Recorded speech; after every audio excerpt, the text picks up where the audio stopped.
Hi, this is Anil Sangam from Buxar Bihar में अपने special structures के पार्ट 2 के साथ आया हूं।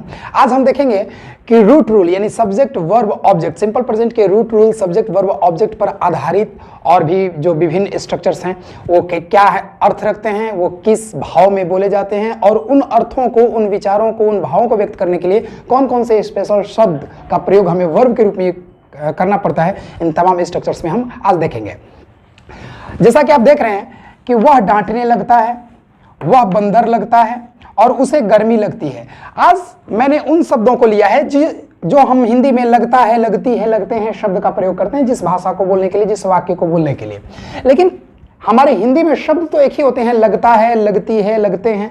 लेकिन क्या सारे लगता है, लगती है, लगते हैं के अर्थ एक ही होते हैं, भाव एक ही होते हैं? क्या सबके तात्पर्य एक ही होते हैं? क्या सबके उद्देश्य एक ही होते हैं? यदि हाँ, तब तो एक ही वर्ड बनाया जा सकता है। लेकिन नहीं, यदि सारे लगता है, लगती है के भाव अलग अलग हैं तो इसका मतलब अंग्रेजी में भी उसके लिए अलग अलग शब्द बने होंगे। आइए देखते हैं वो कौन कौन से शब्द हैं। जैसे वो डांटने लगता है, यहां पर लगता है, लगती है शब्द जो है वो क्रिया के बाद आया है। यहां पर वह बंदर लगता है या वह बंदर सा लगता है, यहां पर लगता है, लगती है शब्द किसी नाउन के लिए प्रयोग हुआ है, नाउन के बाद आया है। और यहां पर उसे गर्मी लगती है, यहां पर लगता है, लगती है का शब्द एक एडजेक्टिव के बाद आया है। तो अब हमें देखना होगा कि यहां पर क्रिया के बाद लगता है लगा है, यहां पर नाउन के बाद लगता है लगा है और यहां पे एडजेक्टिव के बाद लगता है लगा है। तो वह डांटने लगता है। अब यहां पर इस लगता है का मतलब क्या होता है? जब भी हम किसी क्रिया के साथ लगता है शब्द का प्रयोग करते हैं, जैसे वो खेलने लगता है, वह डांटने लगता है, वह बोलने लगता है, इसका मतलब यह होता है कि सब्जेक्ट कोई कार्य शुरू करता है, सब्जेक्ट कोई कार्य प्रारंभ करता है। जैसे वह मुझे डांटने लगता है मतलब वह डांटना शुरू करता है, वह मुझे देखकर रोने लगता है यानी रोने का काम शुरू करता है, वह मुझे समझाने लगता है यानी समझाने का काम शुरू करता है। यानी हिंदी भाषा में जब क्रिया के बाद लगता है शब्द का प्रयोग हो, इसका मतलब हम अंग्रेजी में यानी अंग्रेज उसे शुरू करने के दृष्टिकोण से ट्रांसलेशन बनाते हैं, यानी सब्जेक्ट कोई कार्य शुरू करता है। और ऑलरेडी हम सब जानते हैं कि शुरू करने की इंग्लिश या तो स्टार्ट होती है तो बिगिन होती है, और भी अगर कुछ होती है जो इसका पर्यायवाची हो तो आप उसका भी प्रयोग कर सकते हैं। प्रचलन में जो शब्द है मैंने यहां पर प्रयोग किया है, subject plus start plus V I N G plus other words या begin plus 2v1 plus object. बहुत सारे शिक्षक जो हैं और बहुत सारी छोटी किताबों में मैंने देखा है कि स्टार्ट के साथ वीआईएनजी एंड बिगिन के साथ 2v1 एकदम वो मोहर मार चुके हैं। नहीं, एक्चुअली ये बहुत ज्यादा प्रचलन में है, इसमें कहीं कोई संदेह नहीं है। लेकिन स्टार्ट के साथ 2v1 का प्रयोग नहीं होगा या बिगिन के साथ वीआईएनजी का प्रयोग नहीं होगा, ये कहना बहुत गलत होगा। इस तरह प्रचलन में जो है मैंने उसी का सहारा लिया है, subject plus start plus V I N G, subject plus begin plus 2v1। He starts scolding, he begins to scold। यदि हम begins का प्रयोग करते हैं तो प्रचलन के मुताबिक to scold v1 का प्रयोग करते हैं और start का प्रयोग करते हैं तो वीआईएनजी का प्रयोग करते हैं। बहुत सारे लोग यहाँ पर कंफ्यूज हो सकते हैं कि सिंपल प्रेजेंट में वीआईएनजी का प्रयोग क्यों। दरअसल ये वीआईएनजी नहीं, यहाँ पर एक नाउन के रूप में यूज हुआ है और ये क्यों हुआ है, कैसे हुआ है, ये आगे के चैप्टर है। थोड़ा सा अगर मैं आपको संकेत दूं तो सब्जेक्ट वर्ब ऑब्जेक्ट, ही स्टार्ट, वह शुरू करता है। क्या शुरू करता है? तो डांटना शुरू करता है। क्या और किसे का जवाब एक नाउन हो सकता है, एक ऑब्जेक्ट हो सकता है और वो एक प्रोनाउन हो सकता है जिसे हम ऑब्जेक्ट कहते हैं। वो एक नाउन और प्रोनाउन कुछ भी हो सकता है। और यहां पर जो स्कोल्डिंग है वो क्या का जवाब है, यानी कि यह एक ऑब्जेक्ट है और एक नाउन की भूमिका निभा रहा है। यह चीज बहुत दिमाग में रखनी होगी कि सब्जेक्ट वर्ब ऑब्जेक्ट के जितने भी स्ट्रक्चर बनेंगे उस आधार पर, तो उसके निगेटिव, उसके इम्फेटिक एकदम रूट रूल के मुताबिक जो इससे पहले के वीडियो में हम लोगों ने देखा था उसके मुताबिक बनेगा। जैसे यदि मैं इसका निगेटिव बनाना शुरू करूं, he start scolding, he does not start scolding, does he start scolding, when does he start scolding, he does start scolding। वो डांटने तो लगता है, वो डांटने ही लगता है। आगे बढ़ते हैं। जब नाउन के साथ लगता है शब्द का प्रयोग हो, यानी कि क्रिया के बाद जब हम नाउन के साथ लगता है शब्द का प्रयोग करते हैं तो इसका मतलब होता है कि हम दो चीजों की तरफ इशारा करते हैं। जैसे वह बंदर लगता है या बंदर सा लगता है, यह बात आपको कैसे पता चली? या तो आपने देखकर इस बात को बोला, वो व्यक्ति देखने से ही बंदर की तरह लगता है, उसकी कदकाठी, उसका भाव, उसका चेहरा मोड़ा बंदर की ही तरह है, या तो फिर उसकी हरकतें बंदर की तरह हैं, या तो उसकी आदतन, उसकी हरकतों के कारण आप उसे बंदर कह रहे हैं, वो बंदर सा लगता है, या फिर वो देखने में ही बंदर की तरह है तब आप उसे कह रहे हैं कि बंदर सा लगता है। अब बंदर सा लगता है, ये बात अगर आप देख कर बोल रहे हैं यानी कि वो बंदर की तरह दिखता है, और दिखना की इंग्लिश लुक होती है, लुक लाइक। और अगर वो बिहेव से बंदर लगता है तो बर्ताव करने की इंग्लिश, व्यवहार करने की इंग्लिश बिहेव होता है। तो he looks like a monkey या बिहेव्स लाइक मंकी, इसका भी निगेटिव बनाएंगे। ही does not look like monkey, does he look like monkey, he does look like monkey, वो बंदर दिखता तो है। आगे बढ़ते हैं, उसे गर्मी लगती है। अब गर्मी एक ऐसी चीज है जिसे आप देख नहीं सकते, गर्मी कोई क्रिया है भी नहीं, तो फिर ये क्या है? आपको कैसे पता चला कि गर्मी लगी? आपने महसूस किया। यानी जिन शब्दों के लिए लगती है का प्रयोग महसूस करके होता है, यानी जिन शब्दों को हम महसूस करते हैं और उसके साथ लगती है शब्द लग जाए, तो महसूस करने की इंग्लिश ही होती है फील। यानी कि सब्जेक्ट एंड वर्ब की जगह पे हमने क्या रख दिया? He feels hot, he does not feel hot, does he feel hot.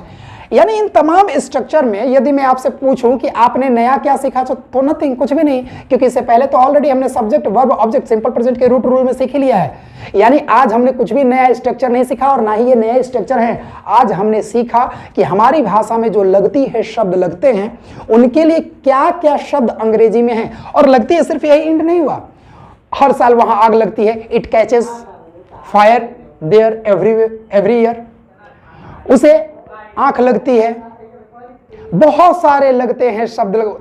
जैसे अगर मैं यहां पर कहूं आग लगती है, आंख लगती है, फल लगता है, फसल लगती है, समय लगता है। मुझे वहां जाने में आधा घंटा लगता है, तो समय लगने के लिए टेक का प्रयोग होता है, आग लगने के लिए कैच का प्रयोग होता है, नजर लगने के लिए अट्रैक्ट विथ इवल आइज का प्रयोग होता है। यानी कि बहुत सारे ऐसे लगते हैं शब्द हैं जिनके लिए अलग अलग शब्द का प्रयोग किया गया है। यानी इन तमाम शब्दों की अंग्रेजी जानने की जरूरत है कि जो भाव है हमारा, और हर जगह हम लगता शब्द ही प्रयोग करते हैं, लेकिन हर जगह लगता है का भाव अलग अलग है, और जो हमारा भाव है उस भाव के लिए अंग्रेज कौन से शब्द प्रयोग करते हैं, अंग्रेजी में कौन से शब्द प्रयोग करते हैं। यानी कि हमें अपने भाव को व्यक्त करने के लिए किन किन शब्दों का सहारा लेना पड़ता है, उन सहारा लिए गए शब्दों की प्रैक्टिस करनी है और उसे याद करना है, ना कि कुछ स्पेशल स्ट्रक्चर्स याद करना है। सब्जेक्ट वर्ब ऑब्जेक्ट, जो निगेटिव पहले पढ़ा था वही निगेटिव अब बन रहा है, जो क्वेश्चन पहले पढ़ा था वही क्वेश्चन आज बन रहे हैं। इट मींस कि आज हमने कुछ भी नहीं पढ़ा, बस एक ही शब्द के अलग अलग भाव के हमने अलग अलग अंग्रेजी शब्दों को पढ़ा। आते हैं, देखते हैं कुछ नए स्ट्रक्चर्स के साथ। इससे पहले हम लोगों ने देखा कि क्रिया में लगता है, नाउन में लगता है, एडजेक्टिव के लिए लगता है, शब्द का प्रयोग होता है, तो किन किन शब्दों का अंग्रेजी में हम प्रयोग करते हैं। और भी बहुत सारे लगते हैं, शब्द लगता है, जैसे पौधा लगता है, फल लगता है, मन लगता है, और भी बहुत सारे लगता है शब्द हैं जिनके लिए स्पेशल शब्द हमारे अंग्रेजी में दिए गए हैं। उसके लिए कोई भी स्पेशल नियम नहीं है, उसके लिए कोई भी स्पेशल स्ट्रक्चर्स नहीं है। हाँ, स्पेशल स्ट्रक्चर्स मतलब थोड़ी से फेरबदल करके कुछ अर्थ को जरूर निकाला जा सकता है, लेकिन रूट रूल के ये सारे स्ट्रक्चर्स इससे पहले हमने पढ़े और अभी भी हम रूट रूल को ही पढ़ने जा रहे हैं। अगर आदत की बात की जाए तो राम आम खाता है, ये राम की आदत है। राम 5 बजे जगता है, राम नहाने से पहले नहीं खाता, ये सब राम की आदतें हैं जो रूट रूल से हम बना सकते हैं। जैसे सब्जेक्ट वर्ब ऑब्जेक्ट, जैसे राम इट्स मैंगो, तो खाने के लिए हमने इट का प्रयोग किया। ही गोज, जाने के लिए गोज का प्रयोग किया। अगर आदत को कुछ इस तरह से दर्शाया जाए, वह हंसता रहता है, यानी कि सब्जेक्ट किसी कार्य को करता रहता है। जैसे वह दिन भर खेलता रहता है, वह क्लास में सोता रहता है, वो बक बक करता रहता है, यानी वह किसी कार्य को कंटिन्यू रखता है। जब इस तरह के भाव, इस तरह के सेंस हमें हिंदी में बोलने को हो और अंग्रेजी में उसका ट्रांसलेट करना हो, तो अंग्रेज इसे कीप ऑन और गो ऑन की मदद से बोलते हैं। यानी कि क्रिया की जगह पे, जैसे हम वह खाता है ही ईट्स, वह जाता है ही गोज, तो ऐसे संदर्भ में यानी क्रिया करता रहता है के संदर्भ में वो कीप ऑन का प्रयोग करते हैं। कीप ऑन का मतलब होता है जारी रखना। यानी अंग्रेजों के दृष्टिकोण में ऐसे ट्रांसलेशन इस हिसाब से बनाए जाते हैं कि कर्ता किसी कार्य को जारी रखता है, कर्ता किसी कार्य को कंटिन्यू रखता है। प्रचलन में 2 शब्द बहुत ज्यादा हैं, कीप ऑन और गो ऑन, और उसके बाद वीआईएनजी का प्रयोग होगा, क्योंकि प्रीपोजिशन के बाद मेन वर्ब हमेशा वीआईएनजी का प्रयोग लेती है। तो ही कीप्स ऑन, वह जारी रखता है। क्या जारी रखता है भाई? जाने का काम। ही गोज ऑन, वह जारी रखता है। क्या जारी रखता है? Laughing, doing, writing, playing what ever, जो भी उसका काम है उसको वह जारी रखता है। तो जब भी हम जारी रखने के सेंस में, यानी वह हंसता रहता है, खेलता रहता है, पढ़ता रहता है, जब इस तरह की क्रिया के साथ रहता है का संदर्भ हमारे हिंदी में होता है, अंग्रेज उसे जारी रखता है के दृष्टिकोण से उसका ट्रांसलेशन बनाते हैं। जारी रखने का translation keep on, goes on, continue, और भी आपके पास यदि इसके पर्यायवाची हो तो आप उसका भी प्रयोग कर सकते हैं। निगेटिव जब बनाएंगे उसी रूट रूल के मुताबिक, ही does not keep on going, he does not keep on playing, he does not keep on laughing. Question, does he keep on laughing? He does keep on laughing, वो हंसता तो रहता है। आगे देखते हैं आदत को बरताने के लिए और क्या शब्द का प्रयोग हुआ है। उसे हंसने की आदत है। अब उसे हंसने की आदत है, इस सेंस में दो स्ट्रक्चर का प्रयोग किया जाता है, एक subject plus is am are और एक सब्जेक्ट प्लस हैज है। अंतर बस इतना होगा कि इज एम आर के साथ इन द हैबिट ऑफ का प्रयोग होगा, जबकि हैज और हैव के साथ केवल हैबिट ऑफ या द हैबिट ऑफ का भी प्रयोग आप कर सकते हैं।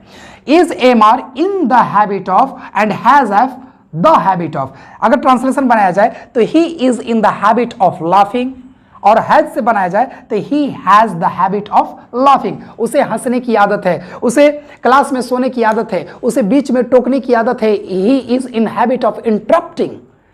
उसे क्लास में सोने की आदत है, he has the habit of sleeping in the class, या he is in the habit of sleeping in the class. अगर हम निगेटिव बनाए तो ऑलरेडी इसके पास हेल्पिंग वर्ब है, he is not in the habit of, और इसका अगर निगेटिव बनाए तो ही does not have the habit of laughing, does he have the habit of laughing. इस तरह से आज हम लोगों ने 5 स्ट्रक्चर्स को देखा और उसमें नए कुछ भी नहीं थे, सब्जेक्ट वर्ब ऑब्जेक्ट ही था। बस नए नए अर्थों में, नए नए संदर्भ में, नए नए भाव में जो शब्द अंग्रेज प्रयोग करते हैं, अंग्रेजी में प्रयोग करती हैं, बस आज हमने उन्हीं शब्दों को सीखा, जाना। इसकी आप प्रैक्टिस करें, इसे अपने दिमाग में, अपने जेहन में रखें, और जब भी इस तरह के भाव आए आप इन शब्दों का प्रयोग करें। इसी के साथ मैं आज आपसे फिर विदा लूंगा। तब तक अपना ख्याल रखिएगा, दुआओं में मुझे भी याद रखिएगा। Till then take care and be happy. Thank you very much, have a nice evening. मिलते हैं नेक्स्ट वीडियो में। Thank you.